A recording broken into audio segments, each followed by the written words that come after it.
I was surprised to find out Pete Rose is 72. I wonder the last time Pete got into a batting cage. He could probably give you a couple of swings there. Pete joins us up. Where are you, Pete? I'm two blocks from Hall of Fame, Cooperstown. Funny, huh? Is that as close as you're going to get? No, I'll walk down and peek in. I'm allowed to peek in.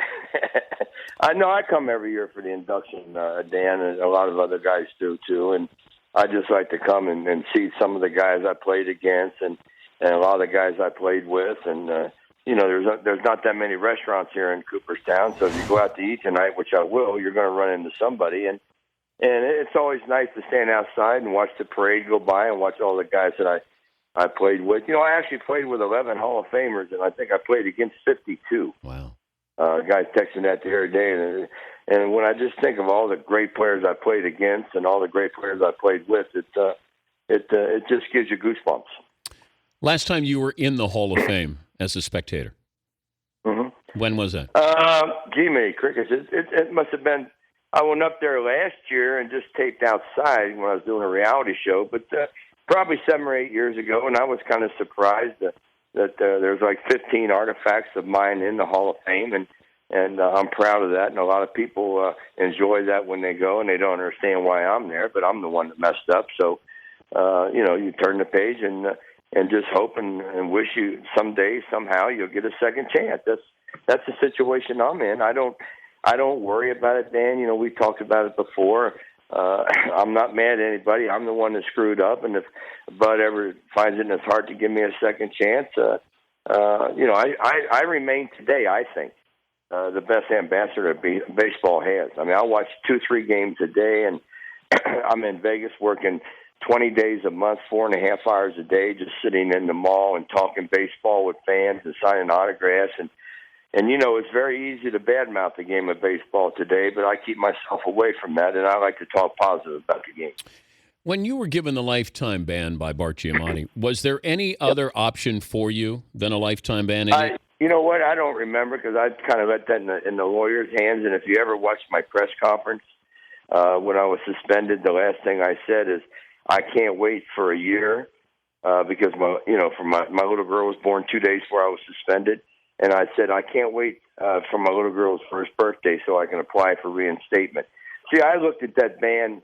I guess I was wrong. I didn't look at it as permanently. I looked at it as I could apply for reinstatement after a year, which I did.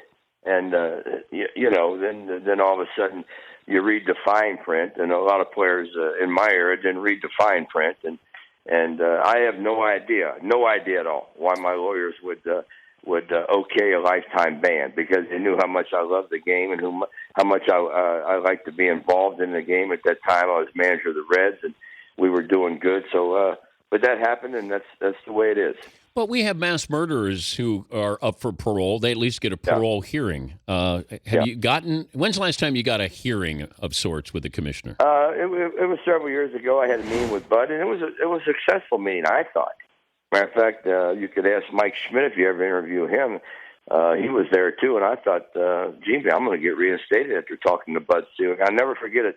I'm sitting there, and Bud and I are in his office, and the phone rings, and he picks it up, and he hung it up, and I said, wow. I said, I'm glad to know that the phone lines work here in Milwaukee, because I know the mailman don't come here. And he looked at me and he smiled. He said, it's all according to who's calling.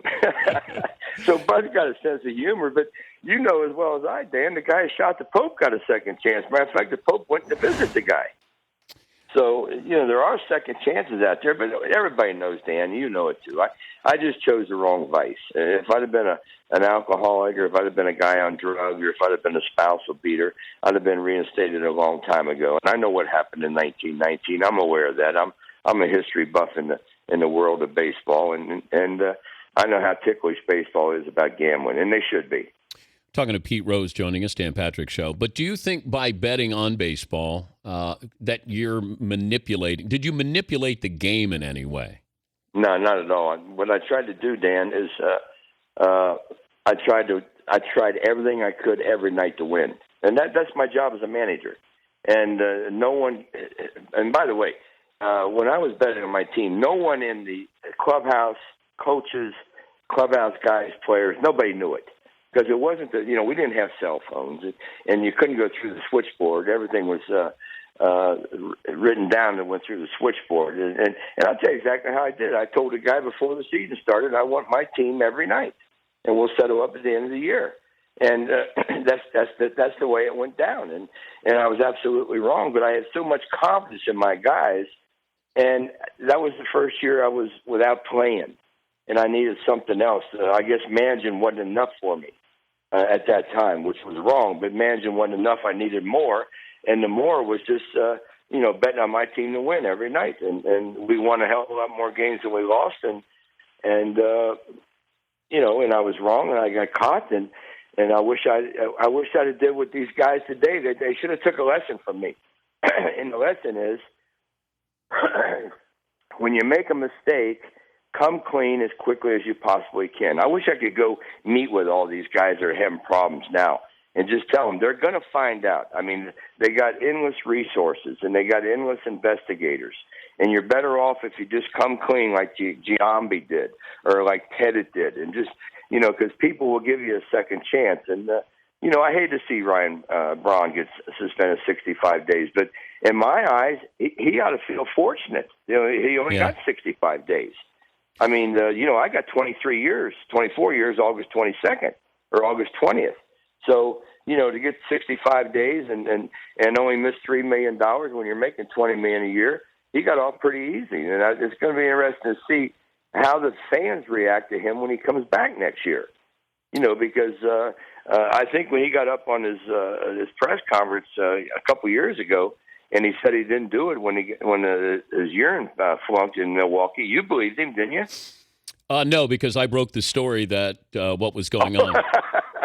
No. Okay. Yeah, I'm the one that found out that it was a manipulated drug test. That it was mishandled, but it was still a dirty drug test. So. Yeah. Well, we all knew it was 4 times more than anybody else, but I could never figure out why the guy that did the drug test would have something against him as far as taking it home and tampering with it. I mean, everything was closed. He took it home, put it in his icebox. And the bad thing about that deal was Braun and his team tried to make that guy look bad, and this guy's just doing his job. And if I'm not wrong, this guy's a great Brewer fan, so he wouldn't do anything purposely for Ryan Braun. So.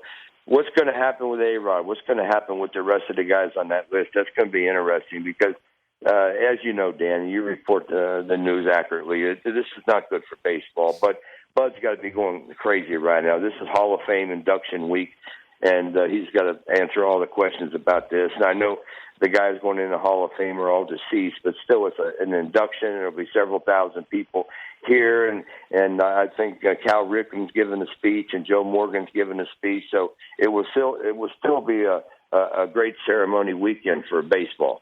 What's worse, PEDs or betting on baseball? They're both bad, but if you're asking me personally, there's one thing I didn't do, okay? And you know as well as I, and there's a lot of listeners out there, baseball records are very sacred. That's why baseball cards are worth more than football cards, or that's why baseball memorabilia is worth more than basketball memorabilia. And when you do something that dickers the records of baseball, see, I'm the wrong guy to ask that question to, somewhat, because when you like to ask Babe Ruth that question, when you like to ask Roger Maris that question, and Hank Aaron won't address the question. So, if someone ever got 4,257 hits, and my record is 4,256, and was linked to steroids, I'd have a lot to say, but not know much about steroids. But if you're breaking the rules, I don't think a 50-game suspension is much. I got a 30-day suspension for pushing an umpire one time. Yeah. Just pushing an umpire who poked me in the face. So, when you look at 50, 60 games, I don't think that's much of a suspension. But I guess to answer your question, they're both bad. But I think when you alter the statistics of baseball, that's pretty bad. That's a lot worse. Ever tempted to use steroids?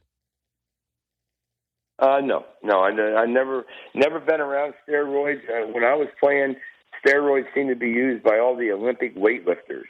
That's what I remember about steroids. Then all of a sudden, Ben Johnson used them one time, and I wouldn't know how to go about a steroid. I mean, But there again, that's a damn good question, Dan, because, I don't know what would have happened. I guess I'm acting like Mike Schmidt right now. I mean, I don't know what would have happened if someone come up to me in 1970 and say, Pete, you take these steroids, you'll hit 20 more home runs and hit 30 more points on your batting average, and you'll make $2 million, $3 million more a year. I don't know what I'd have did. Well, it's competitive. I think I probably would have said, well, how's my kidneys going to hold up? How's my liver going to hold up? Is that going to be affected by these steroids? So these guys, they have a tough decision to make, and we must say this while we're talking about this. Everybody don't take them, okay? When they check those 800 guys, I believe 103 guys flunked, correct? Yeah. So that means 697 of them didn't. So when you hear people on TV and on the radio and in the newspaper say, well, everybody takes them, it should be legalized, I don't think that's true at all. A rule is a rule, and if you break it, you got to be penalized. Who should get now, what's the penalty? I don't know. Who should get into the Hall of Fame sooner, you or Barry Bonds? Well, I would say me, because I've been sentenced pretty long. I mean, I've been waiting 23 years. I've been suspended 23 years. But there again, Barry Bonds got great records, and I don't know when he started taking steroids, and I don't know if Roger Clemens took steroids when he started taking them. I don't know when Sammy Sosa or Mark McGwire. I don't know when any of those guys started taking steroids, but I think it's a very unfair comparison, because when you do one that really alters the game of baseball and the other that hurts no one but your family and yourself, it's like it's just night and day, I believe. I just want you on the ballot, though. I just said, look, put Pete on the ballot for what he did as a player. I don't agree, obviously, with what he did as a manager, and if he was betting as a manager. Yeah, you shouldn't. You're right. But I would let the writers decide if you should be able to go into the Hall of Fame. I think that we should separate what you did as a player, what you did as a manager, and just assess that. And you know what? You can put a plaque in there or an asterisk by it, you'd have no problem if they say, you know what, here's Pete Rose, here's the full story, gambling, this is what he did, but, it would still hang in the Hall of Fame. Well, no, not against that at all. But I think if you start doing that, you're going to have a lot of addresses up there in Cooperstown. I mean, this is not a bunch of altar boys down the street from where we are right now. I mean, to my recollection, the Pope's never visited the Hall of Fame. So, I don't know how that would go down. But Dan, I make one thing clear, that if I ever get an opportunity to go to the Hall of Fame, I'll be the happiest guy in the world. Do you think it'll happen before you die? I know what it means. I don't know. I still haven't given up on Bud Selig, and I know you know this as well as I. I mean, whenever someone asks Bud Selig about Pete Rose, he says, "Well, we're thinking about it." I mean, if you're not going to give me an opportunity, Bud, please just tell me. And you won't bother him. I won't send him letters. No one from my side will bother him. Do you understand what I'm saying? Would you rather know now that you'll never get into the Hall of Fame as opposed to that possibility of getting into the Hall of Fame? Well, it ain't going to help me a damn bit if I'm dead. I mean, the Hall of Fame's for your family and your friends anyway. But, it was sad, I think, the way they handled Ron Santo. Ron Santo died, and next year they put him in. I know. That broke my heart. I think in baseball, the more Hall of Famers you have walking around, especially the more Hall of Famers you have walking around talking to people, the better off your sport is. And I'm not going to break the rules again. I mean, people ought to know that. I mean, I've been suspended 23 years. It cost me a lot. You could suspend these guys making $20 million for a long time, and they're not going to lose as much as I did. Now, I'm not whining now. I'm just telling you the facts of the situation. And, one thing I never did, Dan, and you'll agree with this, I never cheated the people when I played the game of baseball. Okay? Regardless of what I did, I always played my ass off when I played the game of baseball. I always put the fans first. I understood the importance of the fans, how important the fans were to the game. And I guess that's somewhat the reason I played the way I did. And I think I influenced my teammates. And you don't have bad things said about me to my teammates. I'm not one of these guys that's been in a bar fight, run red lights, beat somebody up. I mean, you don't ever read it. The only thing you ever read about me is I gambled, and nothing else. And if you have, I don't know what it would be. So I made a mistake. I made a big mistake, a huge mistake. And when Giamatti told me to reconfigure my life, I misunderstood him. I thought when he said reconfigure my life, that meant no more illegal gambling, which I don't do. Be very close to the people you associate with, which I do. But what he meant, and it took me years to understand this, take responsibility for what I did. And I did take responsibility for it. But there's still people that just won't let it go away. We're talking about something, Dan, that happened. I was suspended in 1989. 89. It's time to get over it, I think. Well, have fun this weekend, and we will. Always good to talk to you. And I'll talk to you next year. Okay, you have a great day and enjoy your show. All right, thank you, Pete. That's Pete Rose.